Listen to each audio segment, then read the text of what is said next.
这个新闻要邀请咱乡亲来看一个，伫街路看到一个趣味的画面。有网友伫台南西门路甲健康路口发现一间饮料店，完全和这个烟架甲伊这个搭这个网啊呢挡掉咧，敢若看到一个招牌尔，大家当作讲这应该是伫休困啊。结果呢，红布条写讲正常营业。看到这个画面，真少人讲这真正是工地放饮料做生意是真正无简单。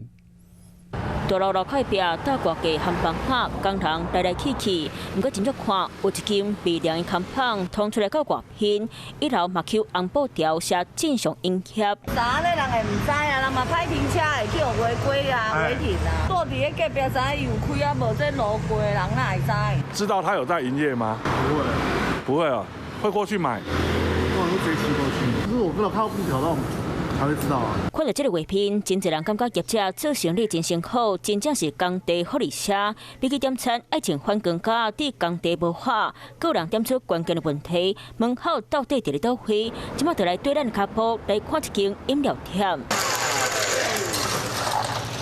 业者真保险，伫咧做量黑，会安尼做是因为它上面房东在做拉皮，帮我们拉一半。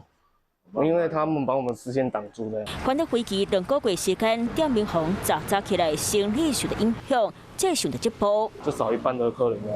熟客就会打电话叫外送。虽然成功在网络引起讨论，却因为不好刹车，留尾一半当去掉。今麦业者干来当加靠走外送来抢救生意。Hello， 我是林仙怡，想要抢先掌握最及时的新闻资讯吗？赶快订阅、按赞、开启小铃铛，锁定华视新闻 YouTube 频道。